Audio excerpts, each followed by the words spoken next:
ಸೀತಾಮರ್ಹಿ ನಿಲ್ದಾಣದಲ್ಲಿ ರೈಲಿನಿಂದ ಡೀಸೆಲ್ ಕಳ್ಳತನ, video viral. ಬಿಹಾರದ ಸೀತಾಮರ್ಹಿ ನಿಲ್ದಾಣದಲ್ಲಿ ವ್ಯಕ್ತಿಯೊಬ್ಬ ರೈಲು ನಿಂತಿದ್ದ ಸಂದರ್ಭದಲ್ಲಿ ಯಾವುದೇ ಭಯವಿಲ್ಲದೆ ಡೀಸೆಲ್ ಕದಿಯುತ್ತಿರುವ ದೃಶ್ಯ ಸಾಮಾಜಿಕ ಮಾಧ್ಯಮಗಳಲ್ಲಿ ವೈರಲ್ ಆಗಿದೆ. ರೈಲಿನಲ್ಲಿದ್ದ ಪ್ರಯಾಣಿಕರೇ ಈ ಕೃತ್ಯವನ್ನು ತಮ್ಮ ಮೊಬೈಲ್ಗಳಲ್ಲಿ ಸೆರೆ ಹಿಡಿದರೂ ಆ ವ್ಯಕ್ತಿ ಅಷ್ಟೇ ನಿರಾತಂಕವಾಗಿ ಡೀಸೆಲ್ ಪಂಪ್ ಮಾಡಿಕೊಂಡು ಸ್ಥಳದಿಂದ ಪರಾರಿಯಾಗಿದ್ದಾನೆ.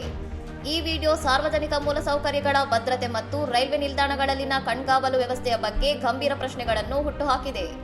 ಕೇವಲ ರೈಲುಗಳಷ್ಟೇ ಅಲ್ಲದೆ ಅರಣ್ಯ ಇಲಾಖೆಯ ಸೋಲಾರ್ ಪಂಪ್ಗಳು, ಶಾಲೆಗಳ ಟಿವಿ ಮತ್ತು ಕಂಪ್ಯೂಟರ್ಗಳಂತಹ ಸರ್ಕಾರಿ ಆಸ್ತಿಗಳನ್ನು ಕದಿಯುವ ಘಟನೆಗಳು ಹೆಚ್ಚಾಗುತ್ತಿರುವುದು ಆತಂಕಕಾರಿ ಸಂಗತಿಯಾಗಿದೆ.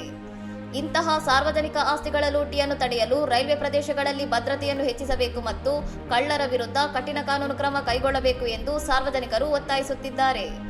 ಘಟನೆಯನ್ನು ಗಂಭೀರವಾಗಿ ಪರಿಗಣಿಸಿರುವ ರೈಲ್ವೆ ಅಧಿಕಾರಿಗಳು ವಿಡಿಯೋ ಆಧಾರದ ಮೇಲೆ ತನಿಖೆಯನ್ನು ಕೈಗೊಂಡಿದ್ದು ಆರೋಪಿಯ ಪತ್ತೆಗೆ ಶೋಧ ನಡೆಸುತ್ತಿದ್ದಾರೆ. ಇನ್ನಷ್ಟು ಸುದ್ದಿಗಳಿಗಾಗಿ ನೋಡ್ತಾ ಇರಿ ಸೌರಂ ಟಿವಿ.